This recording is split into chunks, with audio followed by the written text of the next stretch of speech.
There are two major problems with the notion of diversity, equity, and inclusion, or DEI. The first is the inherent discrimination in the concept, the belief that all aspects of success are due to exploitation and discrimination.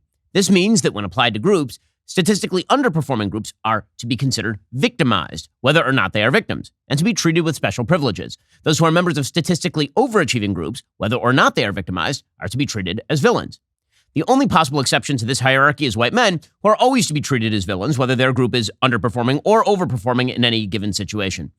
This philosophy is how you get a holiday party for electeds of color thrown by Asian Boston Mayor Michelle Wu.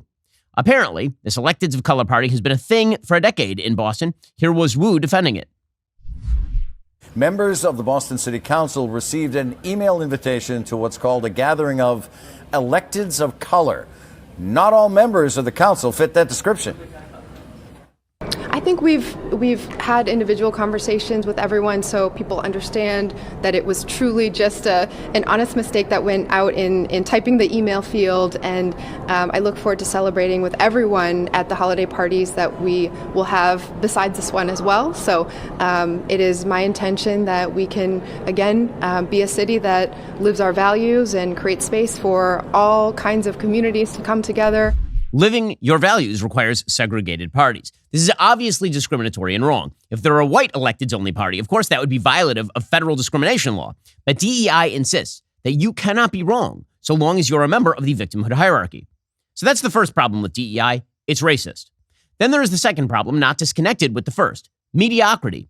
If success is to be treated as sinful and failure as virtuous, because victimhood is virtue, then mediocrity is the happy middle, where you can avoid being completely terrible at things, but also escape censure for being actually good at them. So it is in academia, where racially diverse mediocrity is preferable to non-race-based meritocratic achievement. See, for example, Harvard, where President Claudine Gay, despite apparently being both a serial plagiarist and a soft-on anti-Semitism leader, is still in her job. Or see Chicago, where Mayor Brandon Johnson, the even worse successor to Lori Lightfoot, announced his plans this week to kill Chicago's high-achieving selective enrollment schools, since they weren't racially diverse enough.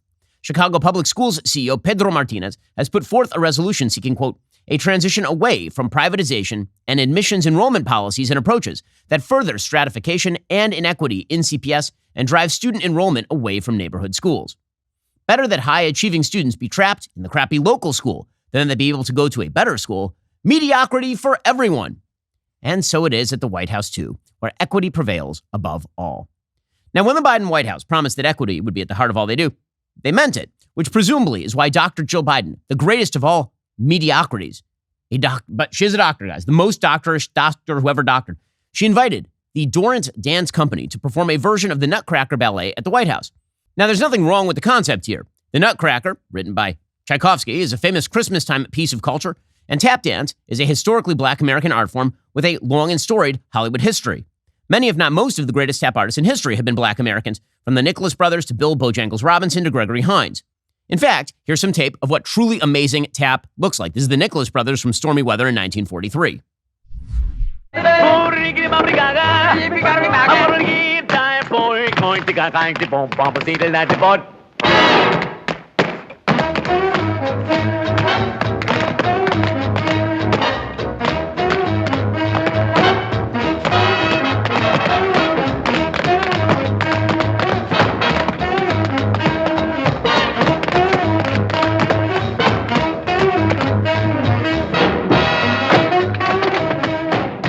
This is the good stuff right here, right? Okay, now, of course, like most of the amazing stuff in America, tap has been adopted by people of all cultures. That's how you end up with Gene Kelly and Fred Astaire, two of the great American artists of all time. So there was plenty of history and quality for the Biden White House to choose from in picking their Christmas tap routine. Well, what the White House presented wasn't good tap. It wasn't terrible. It was just kind of weird and meh. Here's the tape. For those who can't see, it's kind of weirdly attired lady dancing down the halls of the Hunger Games White House here. And then a weird guy with a lot of weird people dressed in weird costumes. And everybody's kind of just walking down the halls and nothing's happening. And creepy faces. At no point is any serious dancing. You can't see their feet? Like, I don't know why this is supposed to be good. But it is diverse, so there's that. I mean, it's obviously not good. Like, these people, I'm sure, are great dancers, so why can't we actually see them dance? Like, that'd be good. Okay, so why was Dorrance dance picked to do this much mocked routine? I'm not the only one who thought it was meh. Presumably, it had something to do with the politics of the group. Michelle Dorrance, founder of the group, has dedicated the group to quote-unquote anti-racism. Here's what she wrote on her website. Quote, "It is our job to tell the history of tap dance as a celebration of Black culture, and also the never-ending struggle against systematic racism and white supremacy in this country. The origin story of appropriation in American culture. In 2020, says Michelle Dorrance, I'm part of the way this story plays out. I'm a white tap dancer with Black cultural ancestors in a society that privileges white people and whiteness. I am easy for white audiences wanting to access and experience elements of Black culture to swallow. As though Americans are supremely opposed to Black tap dancers, which, no. Dorrance says that tap dance is, quote, both a tradition born of subversion, revolution, and protest, and a powerful vehicle for social and political change, and adds that as a beneficiary of white privilege, I invite you to join me in lifelong anti-racism work. Understanding how deeply embedded white supremacy, racism, and colonialism is in our culture is paramount to understanding our role as white people in perpetuating it and embracing our job to dismantle it. Or, you could just dance and do like a good dance routine, because here's the reality of a free country. Quality improves everyone and everything. All the Black tap artists I mentioned before did more for racial comedy and Black Americans than Michelle Dorrance ever will, because they demonstrated to anyone who would even idiotically think that race ought to define somebody that incredible artistry spans race, transcends it. But here's the thing. When DEI is your goal, mediocrity all too often is the result. In just 1 second, we'll get to a fascinating cultural story about the beheading of a satanic statue. We'll get to that. It's the Christmas season.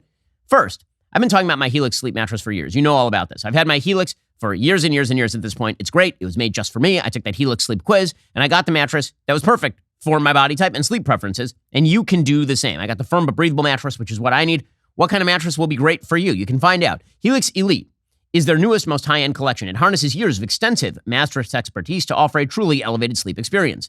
The Helix Elite collection includes 6 different mattress models, each tailored for specific sleep positions and firmness preferences. Go to helixsleep.com/Ben and check out the new collection today.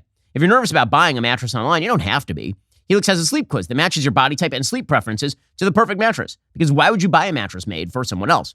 I took that Helix quiz. I was matched with a firm but breathable mattress, as I say. Go to helixsleep.com/Ben. Take that 2-minute sleep quiz yourself. Your mattress will come directly to your door, shipped for free. Plus, Helix has a 10-year warranty. You can try it out for 100 nights, risk-free. They'll even pick it up for you if you don't love it. But of course you will. Helix is offering 20% off all mattress orders and 2 free pillows for my listeners. It's a great deal. Go to helixsleep.com/Ben. It's their best offer yet. It's not going to last long. With Helix, better sleep starts right now. Okay. Meanwhile, over in Iowa, fascinating story. Apparently, there was a satanic temple display inside the Iowa state capitol, and it was destroyed by a person named Michael Cassidy, 35. He was then charged, he turned himself in, with 4th-degree criminal mischief. In a text message to Fox News Digital, Cassidy confirmed he tore down the satanic display, which was erected last week by the Satanic Temple of Iowa to represent the group's right to religious freedom. Cassidy said it was extremely anti-Christian. Cassidy had previously run an unsuccessful campaign for Congress in 2022. He didn't elaborate on why he tore the statue down, but he posted a Bible verse on Thursday night to X after being charged. Be sober, be vigilant, because your adversary, the devil, as a roaring lion, walketh about seeking whom he may devour. In a Facebook post, the Satanic Temple of Iowa wrote that the display was, quote-unquote, beyond repair. The group wrote, we ask that for safety, visitors travel together and use the 7 tenets as a reminder for empathy and the knowledge that justice is being pursued the correct way through legal means. Happy holidays. Hail Satan. The Iowa Republican governor, Kim Reynolds, condemned the display's presence, but she said it should be countered with more speech. She said, like many Iowans, I find the Satanic Temple's display in the Capitol absolutely objectionable. In a free society, the best response to objectionable speech is more speech. I encourage all those of faith to join me today in praying over the Capitol and recognizing the nativity scene that will be on display, the true reason for the season. The co-founder of the Satanic Temple, a person named Lucian Graves, had previously told local media that the display would be up for 2 weeks. Quote, we're going to really relish the opportunity to be represented in a public forum. We don't have a church on every street corner. My feeling is if people don't like our display in public fora, they don't have to engage with them. They don't have to view them.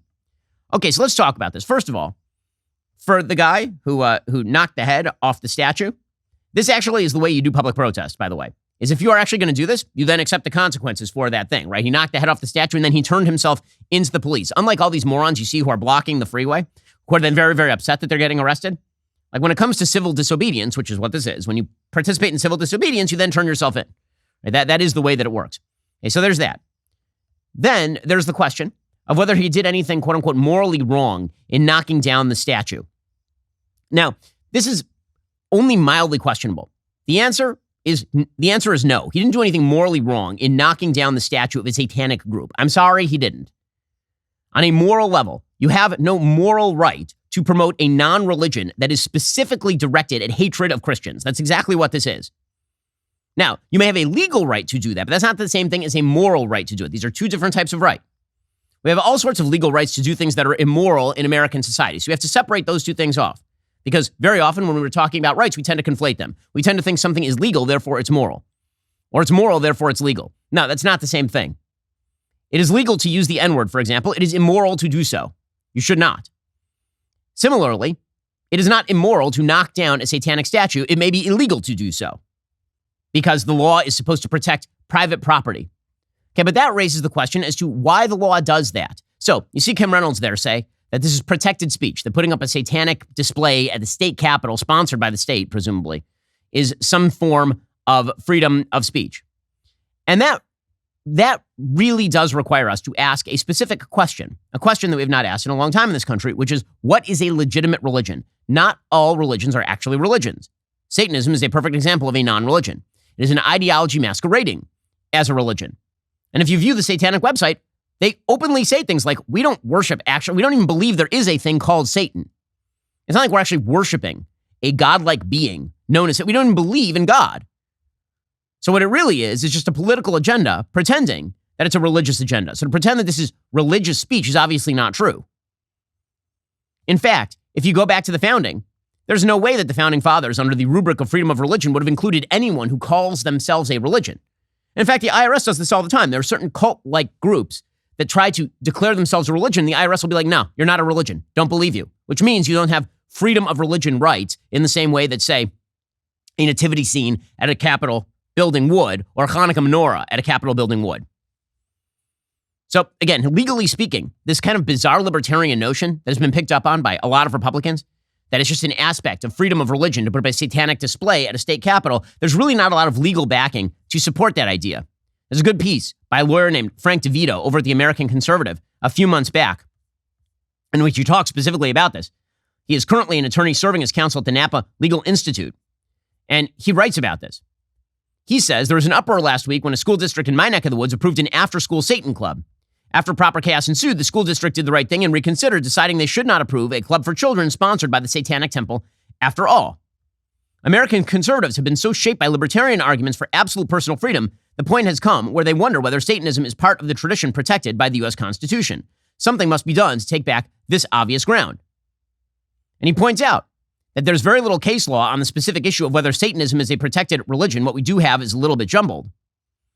But the point is that since the Constitution does not define religion, the court then turns to case law for guidance. But the early Supreme Court defined religion in traditionally theistic terms. In other words, believing in God. Not an atheistic, anti-Christian, non-religion pretending to be a religion for purposes of putting up a satanic display next to a nativity scene, which is the purpose of what the Satanic Temple is doing here. That's exactly the purpose of what the Satanic Temple is doing here. The founders never would have considered this an aspect of freedom of religion. Not remotely. In fact, it was only in 2019 that the IRS even declared that the Satanic Temple was a tax-exempt church. That was under Donald Trump, by the way, a point that Ron DeSantis was making. We'll get to more on this in just 1 second. First, from maintaining control of your assets to easing the burden on your loved ones, an estate plan can ensure your family stays prepared and protected. If you're looking for a way to set up your estate, to offer financial benefits and more, you need to check out Trust and Will. Traditional estate planning, it can cost thousands of bucks. Many one-size-fits-all solutions might not capture all the important details of the life you've built. With Trust and Will, you can protect your legacy from the comfort of your home, starting at just $159. They have simplified the process of creating and managing your will or trust online, from finding out what's right for your family to finalizing documents with a notary. My wife and I, we've rewritten our wills several times, primarily to make sure that our kids are taken care of should, God forbid, something happen to us. You need to do the same thing, and you can do it easily and quickly with Trust and Will. Secure your assets, protect your loved ones with Trust and Will. Get 10% off, Plus, free shipping of your estate plan documents by visiting trustandwill.com/Shapiro. That's 10% off free shipping at trustandwill.com/Shapiro. Go check them out right now. It's a super important thing to do. Make sure that you have your trust and your will all set up. Go check them out right now. 10% off free shipping at trustandwill.com/Shapiro to get started. Well, again, as Frank DeVito points out here, it's not merely that the founders would never have considered a religion of Satanism to be protected by the First Amendment freedom of religion. It's not just that. It turns out that, as pointed out in an article at Harvard Law Review a few years back, the black letter rule in American law was clear. Constitutional liberty entailed a right to articulate views on religion, but not even a right to commit blasphemy, the offense of maliciously reviling God, which encompassed profane ridicule of Christ. Those were laws like this were compatible with the free exercise of religion. They were completely upheld. As this lawyer points out, throughout the nation's history, even into the 20th century, the federal courts have consistently upheld state anti-blasphemy laws as constitutional. There is no binding precedent stating that anti-blasphemy laws even violate the First Amendment. And this is where what you claim is a religion actually matters. Because then, if you look at the Church of Satan website or the Wikipedia page, it's not just that they revile and ridicule Christ. They don't even, it's not a religion. It's not, there's nothing there that says religion. It is an anti-Christ political program that is masquerading as a religion. Again, we've talked about it on the show before. When you look at the Satanic Temple website, they don't actually believe in Satan. I mean, because that would be to believe in God. In order to believe in Satan, presumably you have to believe in a supernatural. They don't actually believe in any of that. They say with unfortunate regularity, the Satanic Temple is confused with an earlier organization, the Church of Satan. The Church of Satan expresses vehement opposition to the campaigns and activities of the Satanic Temple. But what they actually say is that they don't actually believe, again, in Satan itself. So here's what the Satanic Temple itself says in its pamphlet, quote, "The Satanic Temple practices non-theistic Satanism. We believe that religion can and should be divorced from superstition. As such, we do not believe in either God or the devil as supernatural forces. We bow to no gods, and celebrate our outsider status. To embrace the name Satan is to embrace rational inquiry, removed from supernaturalism and archaic tradition-based superstitions. The Satanists should actively work to hone critical thinking and exercise reasonable inquiry in all things. Our beliefs must be malleable to the best current scientific understandings of the material world, never the reverse."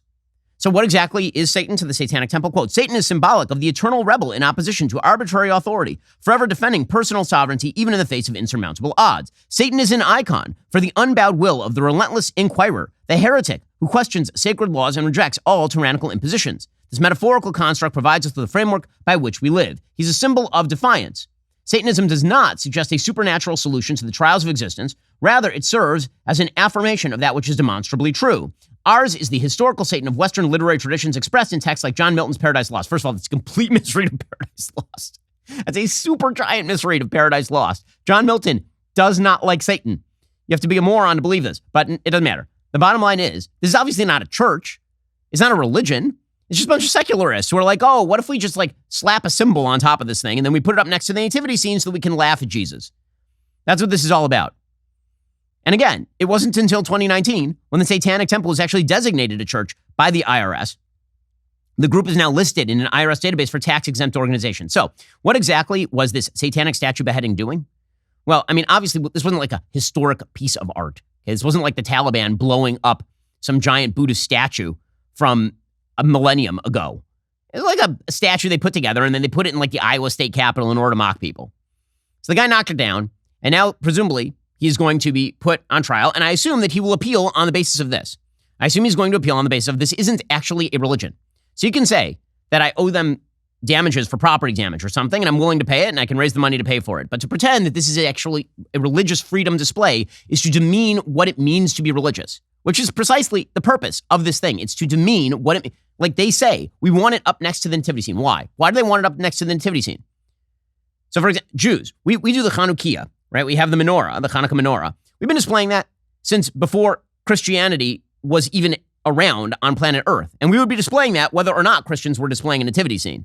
It's not like we're like, oh my gosh, we need a Chanukiah right up next to that. I have never cared whether my Chanukiah is even in the remote proximity of a nativity scene. But the entire point of the Satanic Temple is to put their thing right next to the nativity scene in order to mock Christianity. That's what it's all about in the first place. So hopefully this thing gets adjudicated. I would love to see the Supreme Court actually take on a pretty thorny and interesting question as to whether it counts as a religion if you just create an anti-Christian thing and then call it a religion. What exactly is Satanism? Again, the entire thing is oriented against Christianity. That's what it's oriented against.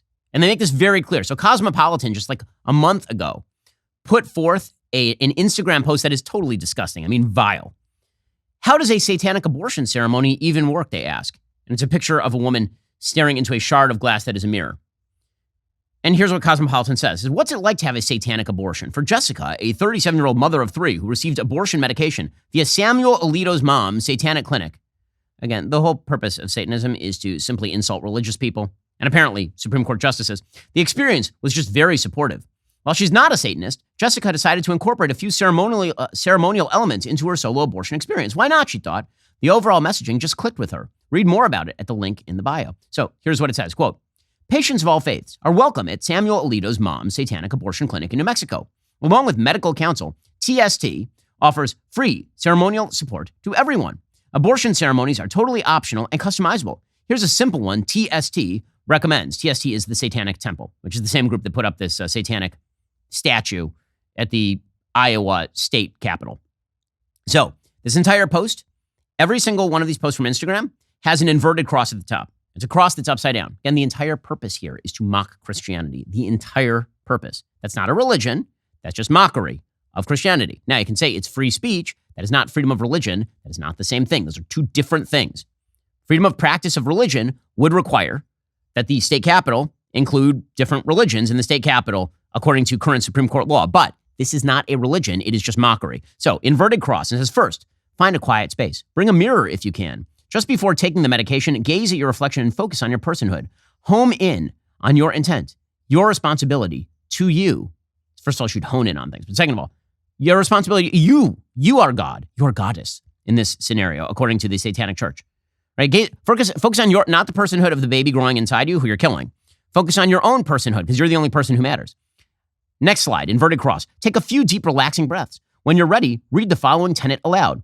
One's body is inviolable, subject to one's own will alone. Take the medication, and immediately afterward recite, quote, beliefs should conform to one's best scientific understanding of the world. One should take care never to distort scientific facts to fit one's beliefs. Next slide, upside down cross again. Later, once the procedure is complete, the euphemism, procedure is complete, return to your reflection. Oh my God, the self-obsession here is totally wild, but I guess this is what the religion of Satanism is all about, worship of self, so that makes sense. Focus again on your personhood, your power in making this decision. Complete the ritual by reciting a personal affirmation. And of course, this is a mockery of Catholic catechism. By my body, my blood, by my will, it is done. That is pretty, I mean, could it possibly be more mocking of Christianity? I mean, that's obviously what it is. They're just mocking the Eucharist, right? Even I, but a humble, ignorant Jew, understand that it's mockery of the Eucharist. But that's precisely what it is. This is not a religion. It's just mockery. Quote, mirrors or mantras or not. TST's point is that your abortion should focus on your autonomy in making this decision. Patients can include as many loved ones as they'd like, or light candles, or even dress up. Whatever makes them feel empowered. This is in Cosmopolitan magazine. Yeah, now, is this a church?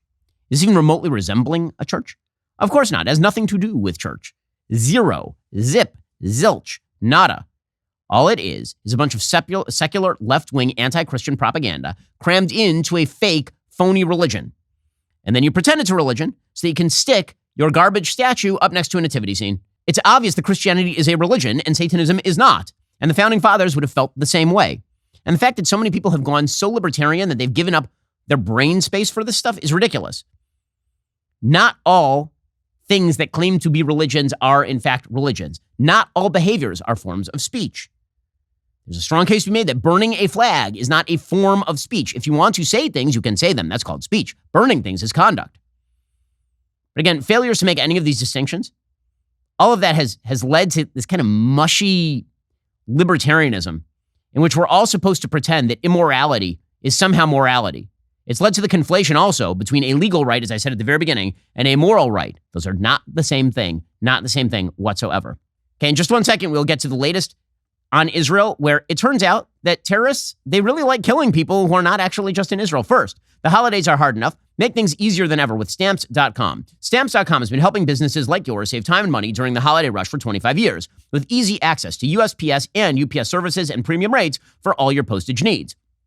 Stamps.com lets you print your own postage and shipping labels directly from your home or office space. It's incredibly convenient. Your shipping labels are ready to go in minutes, so you can get back to running your business sooner. We don't waste our time here at the Daily Wire. We don't have the time or the money to do that sort of stuff, so we've used Stamps.com instead since 2017. Our office management staff loves Stamps.com because they don't have to spend hours at the post office anymore. Stamps.com offers rates you can't find anywhere else, like up to 84% off USPS and UPS. Plus, they'll automatically tell you your cheapest and fastest shipping options. For 25 years, Stamps.com has been indispensable to over 1 million businesses. You can print postage wherever you do business. No lines, no traffic, no waiting. Set your business up for success. Get started with Stamps.com today. Sign up with promo code Shapiro for a special offer that includes a 4-week trial plus free postage and free digital scale. No long-term commitments, no contracts. Just go to Stamps.com, click that microphone at the top of the homepage, and enter promo code Shapiro. Okay, so meanwhile, Germany has apparently uncovered an alleged Hamas terror plot in Europe. So remember that time that Hamas said that they want to kill people like all over the world? Yeah, it turns out that that's true. It turns out that international terror organizations, they're really bad and they like killing people all over the world. And they like to do so, number one, because their ideology demands that they spread the caliphate. I mean, Hamas has been very clear about this. They don't just wish to kill Jews, for example, inside Israel. They wish to kill Jews outside of Israel as well. Their end goal would be an Islamic caliphate. No different than what ISIS would want. Hamas does not just have territorial claims. Their latest attempt to rewrite their charter for public-facing distribution is obviously a backfill. They did this in about 2017. And now, by the way, they're attempting, hilariously enough, to push themselves into the Palestine Liberation Organization so as to, quote-unquote, moderate themselves by pretending that they are willing to accept the existence of the State of Israel, which, of course, they are not. That is the reason why they've slaughtered people in the Gaza envelope, which has been part of the State of Israel since inception. In any case, they yesterday were uncovered. Hamas terror apparatus was discovered in Europe. German authorities on Thursday detained 4 alleged members of Hamas suspected of planning to attack Jewish institutions in the region. The first suggestion, the Gaza conflict might be spilling over beyond the Middle East. What was that the first indication? Really? Because I noticed the Gaza conflict spilling over beyond the Middle East when hundreds of thousands of supporters of Hamas were marching in the streets of London. That's when I noticed it first, actually, to be fair. Germany's federal prosecutor said one of the men, acting under orders from Hamas leaders in Lebanon, had in the spring begun searching for a cache of weapons the organization had clandestinely assembled in the past. The weapons were to be brought to Berlin until they could be used in a possible attack against Jewish institutions in Europe. Security officials say the group has long been active in Europe, but so far, they say it's been, mostly logistical based and source of financing rather than a possible terror target. In October, a man identified as a Lebanese-born Abdelhamid Al-A and 2 accomplices, an Egyptian national and a Dutch national, began traveling from Berlin across the region to gather weapons, assisted by a third man identified as a Lebanese-born terrorist, according to the German prosecutor. The 4 were long-standing Hamas members who had already participated in foreign operations for the group. So I have a question. Why weren't they in jail already? They just get to wander around Europe raising money for terror attacks so long as they're at Israel and Jews in Israel? Pretty amazing stuff. Meanwhile, apparently, at least 7 terror suspects have actually been arrested in Europe. So you've got the 4 that were arrested by Germany, but Danish agencies also exposed Hamas infrastructure on European soil. At least 3 people were arrested in Denmark and 1 in the Netherlands on suspicion of plotting to carry out an act of terror. And that, of course, would not be a surprise. The goal of these terror groups is to push the West to abandon its interests in the Middle East with terror attacks. It's been true since the Iraq War. It's been true before that. It's been true really since the 1960s and 1970s. And the terrorists in the region use whatever levers of power they have in order to try to intimidate the West into going hands-off in this particular region of the world, despite the fact that the West has tremendously heavy economic interests in this particular region of the world, and also some moral interests in, defending the only diverse democracy in the entire region. Meanwhile, even as Hamas is pushing terror attacks abroad, the White House continues to send bizarre signals to the Israelis. Let's be clear about this. The Israelis are not going to stop until Hamas is completely defenestrated in the Gaza Strip. It will end with Israel having to station 30,000, 40,000 troops in the Gaza Strip in perpetuity in order to police it. That is what's going to happen. And the reason that's going to happen is because Hamas is not just a terror group. They have networks of terror sympathizers throughout the Gaza Strip. Hamas currently enjoys a 52% approval rating in Gaza, which has been completely wrecked because of Hamas. And in fact, the approval rating for Hamas in the West Bank which is the place that's supposed to be governed by the Palestinian Authority, right? The vaunted PA that the Biden White House wants to see in charge of the Gaza Strip.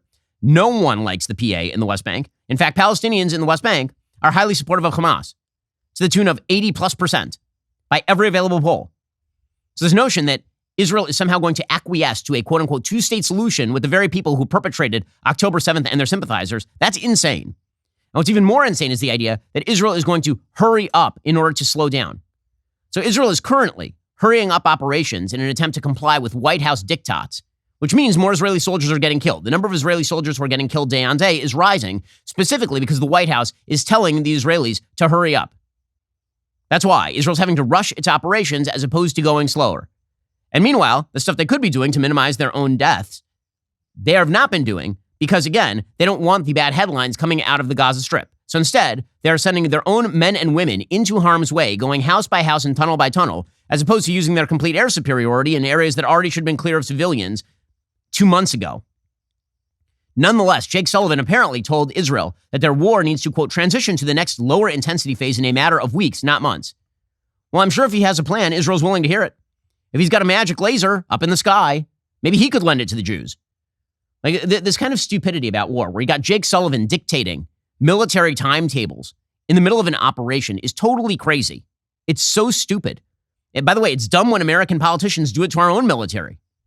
We used to do it in Iraq and Afghanistan regularly. We'd have Barack Obama sitting at the top of the American government doing things like, sure, we'll surge in Afghanistan, but then we have an arbitrary deadline by which we have to pull back the surge, and we'll announce it at the time. Meanwhile, the military officials are like, what the how's this going to work? It is truly incredible how many civilian officials seem to think that they can dictate magical timelines to a military that is on the ground fighting. That's particularly true when you're talking about a military that is not under American control. Israel has its own rather powerful military. According to Axios, National Security Advisor Sullivan made clear in all meetings the high-intensity kinetic campaign needed to transition to the next lower-intensity phase in a matter of weeks, not months. This is not a deadline. We understand the campaign must and will continue, but in a lower intensity. In other words, what they want is less spectacular headlines about how many people are dying. That's what they want. Let's be absolutely clear here. Israel is going to kill as many terrorists and people who are members of that terror network as they need to in order to ensure their future. Period. End of story. Israel has no interest in killing civilians. They are not interested in doing that.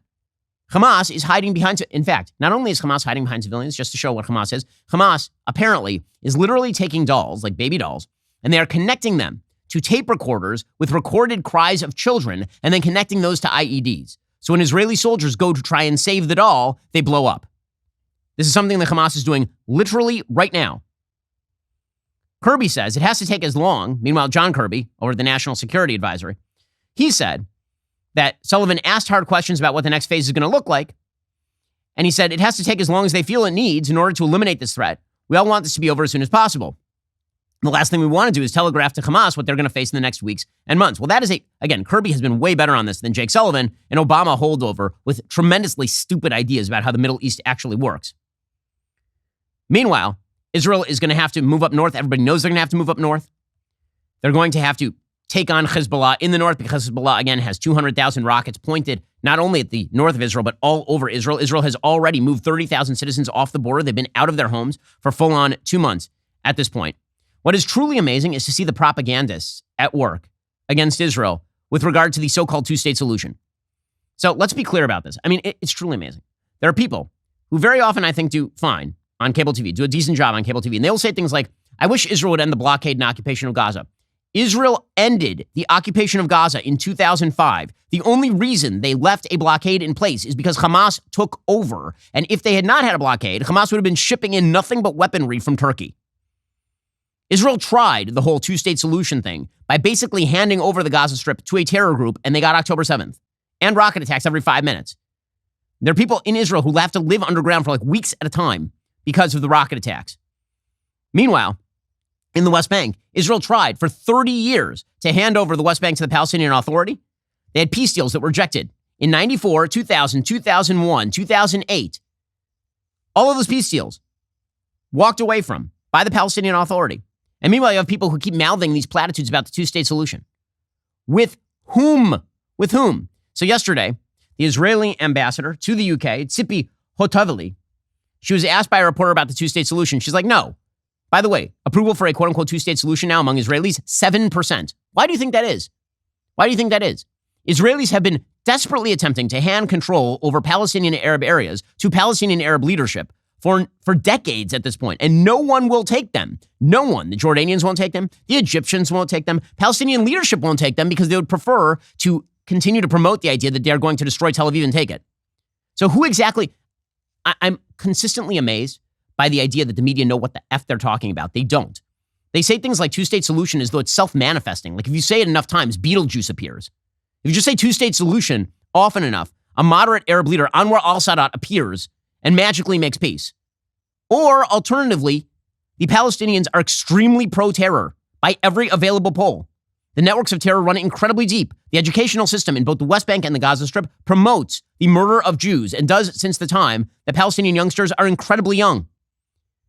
But if you say two-state solution, apparently, this makes you magically immune from criticism, and it makes you a moral person. And if you say no two-state solution, because it's absolutely irrelevant and stupid to talk about a two-state solution when one of the parties to the quote-unquote solution does not exist, then, of course, you're bad. This is the ridiculous game you see being played by the media. So yesterday on Sky News, here was the Israeli ambassador to the UK.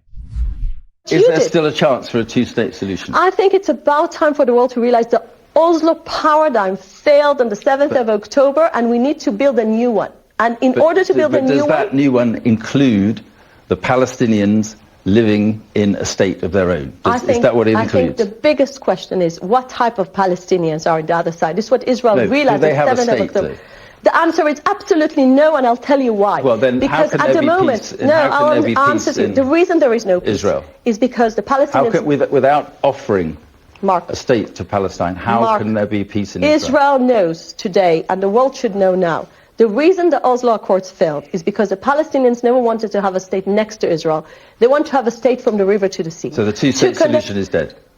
Why are you obsessed with a formula that never worked, that created these radical people in the other side? Why are you obsessed with that? Think about it. Is that normal to carry on with a solution that never worked in the past? Okay. The Palestinians kept on denying, and now it will create another terror state. Israel is not interested in that. Of course she's correct. Of course she's correct. By the way, Jordan was in control of the West Bank from 1948 to 1967, and not once did they discuss the possibility of an independent Palestinian state in the West Bank. Egypt was in control of the Gaza Strip from 1948 to 1967. At no point did they discuss the possibility of an independent Palestinian state.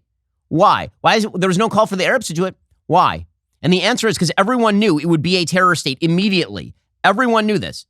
Where else in the world, honest to God, where else in the world is there an open actual call for the creation of a state everyone knows will be a terror state? It's totally insane. It's totally insane.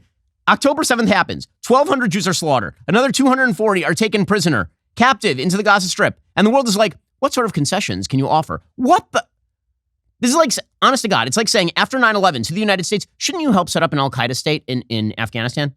I mean, after all, they have some grievances. Shouldn't you help set up an al-Qaeda state? Not just a Taliban state, an al-Qaeda state.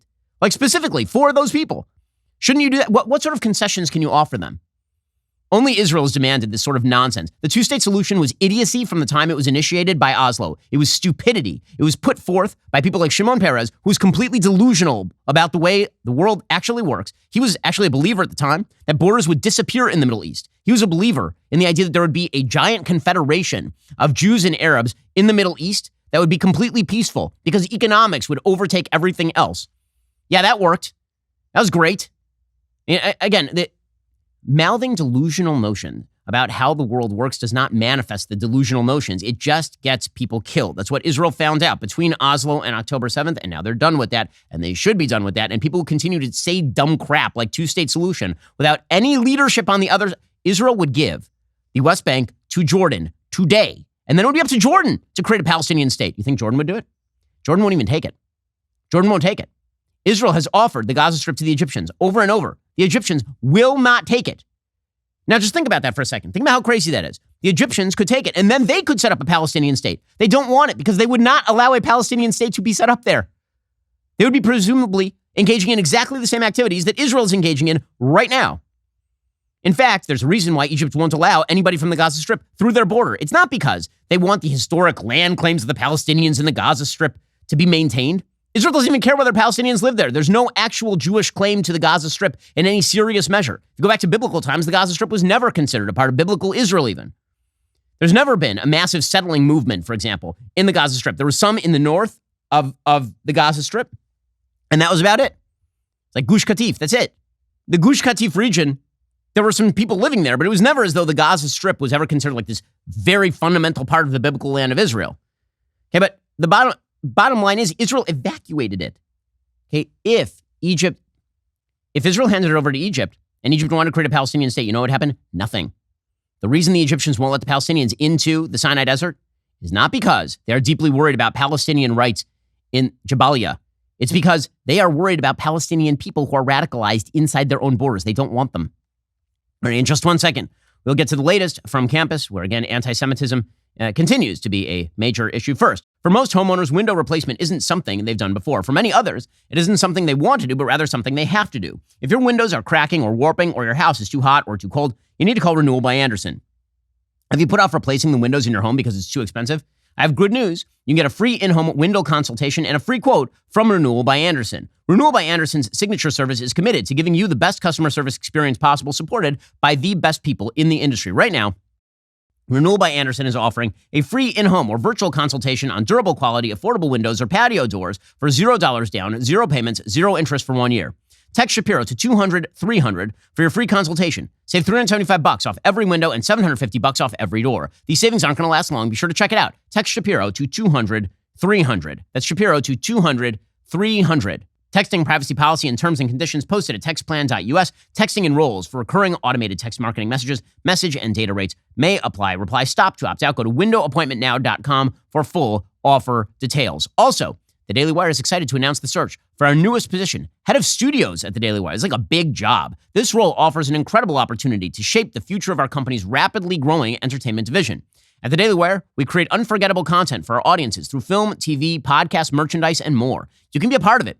Your leadership will be front and center as you drive the company's creative vision through expert content development, strategic partnerships, audience expansion, and widespread product distribution. Don't miss out on this extraordinary opportunity to do brilliant work that matters every single day. If you're interested in joining our team, visit dailywire.com/careers. That's dailywire.com/careers today. Also this Sunday, a new episode of the Ben Shapiro Show Sunday Special drops. Our guest, Tim Kennedy, distinguished Green Beret sniper, UFC headliner. In this episode, we'll not only honor Tim's military achievements, also confront some hard truths he's encountered in war zones and at our southern border. Here's a little bit of what it looks like. I have a journal here that every time I traveled overseas, I would write what was happening and what I felt. I said, I find this sad, pathetic, but ironic.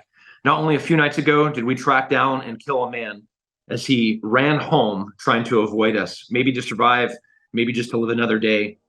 And there, his wife and his children saw him die. Are our actions justified? How many more terrorists have I just created? I killed their dad. I just made a family of terrorists, didn't I? I don't know. How is this going to turn out? Did I just make the wagon wheel roll just one more time?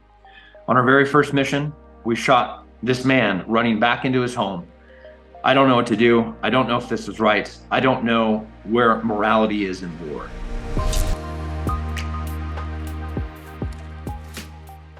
If you haven't become a member here at Daily Wire, now is a perfect time. Go to dailywire.com/subscribe. Become a member today. Remember, the episode drops this weekend. You're not going to want to miss it. Meanwhile, over at Harvard University, things continue to be very, very rough. So, Claudine Gay, the president of Harvard, she's the one, you'll remember, who actually went in front of Congress and said that it depends on context whether calling for genocide of Jews is violative of Harvard policy.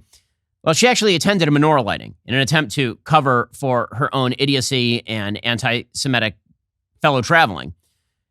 This menorah lighting was supposed to be a great moment for her. She was showing solidarity with the Jewish community. Now, again, I know Harvard really well. I know everybody at Harvard really well. I went to Harvard Law between 2004 and 2007. One of the people I know pretty well over there is Rabbi Hershey Zarchi. He is the Chabad rabbi over at Harvard. I've known Rabbi Zarchi for, as I say, nigh on 20 years at this point. Rabbi Zarchi is not a particularly political actor, like at all. He tries to stay strenuously apolitical. That's what Chabad, by the way, tends to do wherever they are, because Chabad's entire goal is simply to bring Jews into more religious practice, which is why you'll be walking around a city street and you'll see like a Chabad rabbi with a pair of tefillin, right, with phylacteries, offering to Jews to help them wrap tefillin. Like that's what they do. But Hershey Zarchi here, right in front of Cloudy and Gay, he says the thing. He points out that at Harvard, when they put up their giant menorah, and again, that's what Chabad does pretty much everywhere. You can go to literally any Chabad in America, and they have a giant menorah out in the front yard. When Harvard Chabad does this, well, they have to take it down every night. And they have to take it down every night because they're afraid the anti-Semites will rip it down. You know what happens to the menorah? After everyone leaves the yard, we're going to pack it up. We have to hide it somewhere. The university, since the first Hanukkah, would not allow us to keep this menorah here overnight because there's fear that it'll be vandalized. That's the reality of the Jewish community at Harvard today. We have to pack up our menorah when we're done. Students have to remove anything. Some students feel they have to remove anything about their physical appearance that suggests that they're a target. We have work to do, friends, and we're delighted to have President Gay with us. But it's my hope, and I know I speak for everyone here, that we can work together with you and your dedication to be, as we saw recently in the email, you were referred to as our president. We in the Jewish community are longing for a day that we could refer to the president of, and all of Harvard as ours too. That Harvard has indeed not only has our back, and not only allows us to finally put up a menorah, but doesn't force us to hide it at night. By the way, this is a problem all over the United States, not just on campuses. Apparently, according to Breitbart, a menorah set up for Hanukkah at Oakland's Lake Merritt in the heart of the city was vandalized early on Wednesday, leading to condemnation by local officials. Oakland Mayor Sheng Tao, who had participated in the menorah lighting ceremony at the site just days before, issued a statement blasting the desecration and act of vandalism, which appears to be a blatant act of anti-Semitism. Graffiti at the site read, "Your org is dying. We're going to find you. You're on effing alert, a-hole." Parts of the menorah were thrown into the lake. Again, they were strewn on the sidewalk near 12th Street and Lake Merritt Boulevard. And this, of course, follows hard on the news that a teen was arrested and charged with planning a mass shooting at an Ohio synagogue recently. According to local NBC affiliate 3 News, they obtained the documents from a Stark County court official. It showed the teen has been charged with 2 misdemeanors, including inducing panic and disorderly conduct. Apparently, this person did create a detailed plan to complete a mass shooting at the Temple Israel on the Discord platform, which was reported to law enforcement and required an immediate investigatory response and notification of public officials. And this particular anti-Semitic incident predates the October 7th attacks by Hamas, but these are the conditions under which a lot of Jews across the country are living. There's a reason why Jewish gun ownership is going up wildly, and it should. Every law-abiding citizen who knows how to defend him or herself should own a gun, and this is the reason why. Okay, in just 1 second, we'll get to the latest on Joe Biden and Hunter Biden. The polls continue to be very bad for the president of the United States. First, the Ben Shapiro Show is supported by Grand Canyon University, an affordable private Christian university with a vibrant campus in beautiful Phoenix, Arizona. Ranked top 20 in the country by Niche.com, GCU is a missional, Christ-centered university that strives to foster a culture of community, giving, and impact. GCU's goal is to help you develop into a servant leader who makes a difference through finding your purpose. With 330 academic programs and over 270 online as of June 2023, GCU integrates the free market system with a welcoming Christian worldview into your bachelor's, master's, or doctoral degree.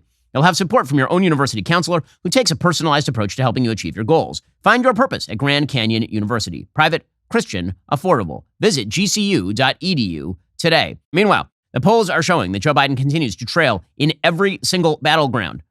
According to Mediaite, a new round of polling in 7 key swing states bodes poorly for President Biden, indicating he trails Donald Trump in every single one. In Wisconsin, he is down 4 to Trump, 45-41. In Georgia, he's down 6. In Michigan, he's down 4. In Pennsylvania, he's down 2. In Nevada, he's down 3. In North Carolina, he is down 9. These are terrible numbers for Joe Biden. In Arizona, he is down 4. Very, very bad numbers for Joe Biden because, again, all of the focus right now is on Joe Biden. Now, the Biden administration is hoping that the Federal Reserve is going to save Joe Biden, that by bringing down the inflation rate, they're going to be able to basically bring down the interest rates several times next year, loosening up the economy and leading to a feeling of prosperity in the United States. Karine Jean-Pierre, she was out yesterday saying that Bidenomics is working because the stock market is at record highs. Look, as it relates to Bidenomics, the president, I just announced at the top of the briefing, he's going to go to Milwaukee. He's going to talk about Bidenomics, investing in America, what Bidenomics has done for the American people coming out of the pandemic. We can't forget what happened when the president walked in. We saw literally the economy at a tailspin. And the data shows, as you just mentioned in your question, inflation is moderating. And you see jobs created at more than 14 million jobs. Unemployment is at under 4%. All of those things is part of Bidenomics, and you will certainly hear the president talk more about that. Okay, well, the president can talk about it however much he wants. The bottom line is that consumers right now are still spending because, again, they have that inflated money in their pocket, and they realize that the inflation is cooked into the books. It takes a little while for people to realize that inflation has actually moderated, especially when inflation is still running at 3+%, as opposed to 2%, which was the Fed's target rate. The real problem here is that when you look at things like the stock market, corporate earnings are not actually keeping up with the stock market. Right now, people are invested in the stock market at very high rates because the currency is inflated. When the currency is inflated, you stop investing in bonds and you start investing in stocks. Well, now it appears that the bond prices are going up because we're not going to be raising interest rates anytime in the near future. So bond prices are going up. This has also created a feeling of economic health in the stock market, people pouring money into the stock market. The problem is that in the stock market, the PE ratios are really, really high. Those would be the price equity ratio, the price earnings ratios. Those price earnings ratios are really, really high. So Benjamin Graham, the famed investor, who is sort of the intellectual godfather of Warren Buffett, he sought price earnings ratios around 15 times. That the price of the company should be a multiple of its earnings by about 15, but no higher than that. Well, right now, the so-called Magnificent Seven, which are the companies that are basically driving all of the growth in the stock market, or a huge percentage of the growth in the stock market. These would be companies like NVIDIA, Apple, Amazon, Alphabet, Meta, Microsoft, Tesla.